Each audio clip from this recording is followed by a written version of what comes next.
पाकिस्तान के खिलाफ सिर्फ ओपनिंग नहीं, उसके अलावा 3 बड़े बदलाव किए गए हैं। रणनीति सिर्फ अभिषेक बनाम संजू तक सीमित नहीं थी, बल्कि इन 3 बड़े बदलाव पर भी विचार चल रहे हैं। पहला, अभिषेक इन और संजू आउट। दूसरा, वॉशिंगटन सुंदर इन और रिंकू आउट। तीसरा, कुलदीप यादव इन और अर्शदीप आउट। कोलंबो की पिच, सूखती सतह और मिडिल ओवर्स में स्पिन पकड़। अगर भारत उतरे 4 स्पिनर के साथ, जिसमें वरुण चक्रवर्ती, कुलदीप यादव, अक्षर पटेल और वॉशिंगटन सुंदर के साथ, तो पाकिस्तान का मिडिल ऑर्डर फंस सकता है। लेकिन उसमें एक रिस्क भी है। अगर हम 4 स्पिनर खिलाते हैं तो हमारे पास सिर्फ एक तेज गेंदबाज बचेगा, जसप्रीत बुमराह। बाकी सपोर्ट में हार्दिक पांड्या और शिवम दुबे। जैसे ही ये न्यूज़ बाहर लीक हुई, सोशल मीडिया की आग। बाहर ट्विटर, इंस्टाग्राम और यूट्यूब, हर जगह बस एक ही बहस चल रही है। एक तरफ संजू को मौका दो, तो वहीं दूसरी तरफ अभिषेक पाकिस्तान के खिलाफ 189 स्ट्राइक रेट रखता है। इसलिए बड़े मैच में डेटा देखो। लेकिन टीम इंडिया अंदर से शांत है, क्योंकि उन्हें पता है ये सिर्फ क्रिकेट नहीं, बल्कि ये एक मानसिक युद्ध है। तो उधर पाकिस्तान कैंप में भी चर्चा तेज है। पाकिस्तान के पूर्व खिलाड़ी बयानबाजी करने लगे हैं। उन्होंने इंडिया के साथ माइंड गेम्स खेलना शुरू कर दिया है। नई गेंद, स्लिप कॉर्डिन और आक्रामक बॉडी लैंग्वेज। लेकिन भारत की सोच अलग है। अगर शुरुआत में हमला किया तो पाकिस्तान के गेंदबाज लाइन बदलने पर मजबूर हो जाएंगे। अगर पहले 6 ओवर में 60 रन ठोक दिए तो दबाव उल्टा पाकिस्तान के ऊपर आ जाएगा। और भारत के लिए ये कारनामा सिर्फ एक ही खिलाड़ी कर सकता है, और वो है अभिषेक शर्मा। अभिषेक अभी हल्की नेट प्रैक्टिस के बाद स्ट्रेच कर रहे हैं, और संजू अकेले बैठकर मोबाइल स्क्रॉल कर रहे हैं, क्योंकि दोनों जानते हैं कि कल हम दोनों में से सिर्फ एक खेलेगा। क्योंकि गंभीर कहते हैं कि पाकिस्तान के खिलाफ भावनात्मक नहीं, रणनीतिक निर्णय लेना होगा। और सूर्य कुमार यादव जवाब देते हैं कि अगर ऐसा है तो फिर हम शुरुआत से ही दबाव डालेंगे। इसलिए अब फैसला लगभग तय है, लेकिन नाम अभी बाहर नहीं आया, क्योंकि ये भारत बनाम पाकिस्तान है। यहाँ सरप्राइज भी रणनीति का ही एक भाग होता है। और जैसे ही घड़ी रात के 12 बजाती है, कोलंबो की हवा थोड़ी भारी लगने लगती है, क्योंकि कल या तो शुरुआत से तूफान आएगा या फिर पहले ओवर में सन्नाटा। लेकिन इतना तो तय है कि प्लेइंग 11 का फैसला इस मैच की दिशा तय करेगा। और सुबह जब टीम बस स्टेडियम की ओर निकलेगी, तभी से असली कहानी शुरू होगी। तो वहीं दूसरी तरफ पाकिस्तान कैंप में भी हलचल तेज है। तूफान से पहले की खामोशी और अंदर ही अंदर चल रही जंग। भारत बनाम पाकिस्तान, ये सिर्फ एक मैच नहीं होता और ना ही कैलेंडर की एक तारीख, बल्कि ये वो दिन होता है जब टीवी की आवाज पूरे मोहल्ले में सुनाई देती है, जब चाय ठंडी हो जाती है और जब हर गेंद के साथ दिल की धड़कन बदलती है। 15 फरवरी को कोलंबो में इस बार कहानी सिर्फ भारत बनाम पाकिस्तान की नहीं है। इस बार कहानी शुरू होती है एक फिटनेस रिपोर्ट से, एक मेडिकल फाइल से और एक बयान से, जिसने पूरी प्लेइंग 11 हिला दी। और वो बयान आया था वरुण चक्रवर्ती की तरफ से। नामीबिया के खिलाफ भारत ने 93 रन से जीत दर्ज की थी। ड्रेसिंग रूम में मुस्कान थी, हाई फाइव थे और स्कोर बोर्ड पर डोमिनेंस था। लेकिन अंदर एक सवाल तैर रहा था कि क्या अभिषेक शर्मा पाकिस्तान के खिलाफ खेलेंगे।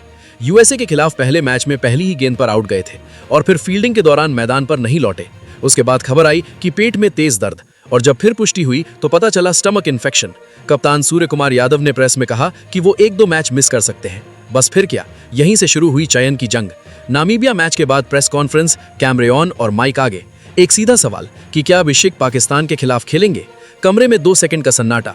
फिर वरुण बोले कि मुझे लगता है वो अगला मैच खेलेंगे। मैंने उनसे बात की है, वो अच्छे दिख रहे हैं, आज उन्होंने प्रैक्टिस की। शब्द छोटे थे लेकिन असर बड़ा। ये सिर्फ फिटनेस अपडेट नहीं था, ये ड्रेसिंग रूम का संकेत था। अगर वरुण बोल रहे हैं तो मान के चलिए कि अंदर भरोसा बन चुका है। अभिषेक की गैर मौजूदगी में संजू सैमसन को मौका मिला था। नामीबिया के खिलाफ ओपनिंग की थी, शुरुआत अच्छी मिली। कमेंट्री बॉक्स में आवाज भी आई कि आ गए संजू अपने असली रंग में, लेकिन 22 रन पर आउट। फिर वही पुराना सवाल, शुरुआत शानदार लेकिन बड़ी पारी कहां। तो वहीं दूसरी तरफ ईशान किशन ने 24 गेंद में 61 रन जड़ दिए, ऊपर से स्ट्राइक रेट भी 250 प्लस का। ऐसे में अब सवाल टीम मैनेजमेंट के सामने था कि अगर ईशान फॉर्म में है और अभिषेक भी फिट हो जाते हैं तो क्या संजू की कुर्सी हिलेगी। तो मैच से ठीक 24 घंटे पहले टीम होटल का कॉन्फ्रेंस रूम, टेबल पर लैपटॉप और दीवार पर प्रोजेक्टर स्क्रीन। एनालिस्ट बोलते हैं कि पाकिस्तान के गेंदबाज की नई गेंद से पहले 3 ओवर में औसतन 140 प्लस की रफ्तार और स्विंग 1.5 डिग्री रहती है। अगर शुरुआती 10 गेंद में विकेट गिरा, रन रेट पर असर पड़ जाता है। बस इतना सुनते ही कमरे में सन्नाटा। कोच गौतम गंभीर नोट्स बना रहे हैं और सूर्य कुमार कुर्सी पर झुके हुए हैं। फिर सवाल आता है कि पावर प्ले कैसे जीते। अगर पहले 6 ओवर में 60 प्लस रन तो मैच 60% यहीं तय। और यहीं पर फिर सामने आता है अभिषेक शर्मा, क्योंकि उनका power play strike rate 180 plus का है और पहली 10 गेंद में 2-3 बाउंड्री तो पक्का मान के चलो। वो डिफेंस नहीं करते, बल्कि वो सीधा काउंटर अटैक करते हैं।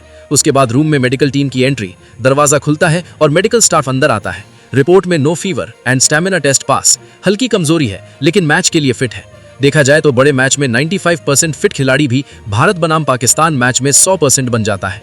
उसके बाद सूर्य कुमार बोलते हैं कि हम डर कर नहीं, डट कर खेलेंगे। ये वाक्य कमरे में गूंजता है। लेकिन उधर पाकिस्तान की रणनीति भी साफ है। पहले 12 गेंदों में दबाव बनाओ, स्लिप रखो और बाउंसर डालो। तो वहीं भारत की प्लानिंग इससे एक कदम और आगे है, क्योंकि ये भावनाओं का मैच नहीं है बल्कि ये एग्जीक्यूशन का मैच है। तो दोस्तों, अब बात आती है टीम कॉम्बिनेशन की और टीम इंडिया की संभावित प्लेइंग 11 की।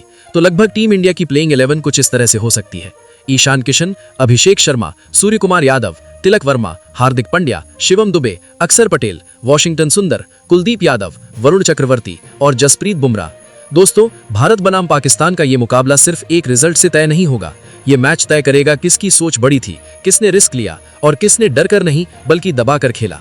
अगर कप्तान सूर्य कुमार यादव पावर प्ले में अटैकिंग फील्ड सेट करते हैं तो ये साफ संकेत होगा कि रणनीति भावनाओं से ऊपर है। लेकिन असली सवाल अब भी वहीं खड़ा है कि क्या 4 स्पिनर वाला दांव चलेगा? क्या कुलदीप यादव और वरुण चक्रवर्ती मिडिल ओवर्स में जाल बिछा पाएंगे? क्या वॉशिंगटन सुंदर बैलेंस साबित होंगे? और क्या जसप्रीत बुमराह डेथ ओवर्स में वो धार दिखाएंगे जिसकी दुनिया गवाह है? तो दोस्तों, ये मुकाबला सिर्फ स्कोर कार्ड नहीं बदलेगा, ये बहस बदलेगा, ये हेडलाइन बदलेगा और ये सोशल मीडिया का नैरेटिव बदलेगा। और अगर सच बताऊं तो भारत बनाम पाकिस्तान का असली रोमांच स्कोर से नहीं, पहली 12 गेंदों से शुरू होता है। अगर भारत पहले 2 ओवर में 20 रन निकाल लेता है तो पाकिस्तान की रणनीति बदल जाएगी, और अगर पहली 10 गेंद में विकेट गिर गया तो दबाव दूसरी तरफ चला जाएगा। यही इस मुकाबले की खूबसूरती है। यहाँ हर छोटी चीज बड़ी बन जाती है, हर मिस फील्ड हेडलाइन बनती है और हर छक्का ट्रेंड बन जाता है। लेकिन मैं आपसे पूछना चाहता हूं कि अगर आप कप्तान होते तो क्या करते? क्या आप अभिषेक को मौका देते या संजू को एक और चांस? क्या 4 स्पिनर के साथ उतरते या एक्स्ट्रा पेसर रखते? नीचे कमेंट में साफ साफ बताइए आपकी प्लेइंग 11 क्या होती। तो दोस्तों, अगर आपको ऐसी ही दमदार क्रिकेट स्टोरी पसंद आती हैं तो हमारे चैनल को सब्सक्राइब करना मत भूलिए, क्योंकि हम यहाँ हर दिन आपके लिए एक नई तेज तर्रार और मसालेदार खबर लेकर आते रहते हैं।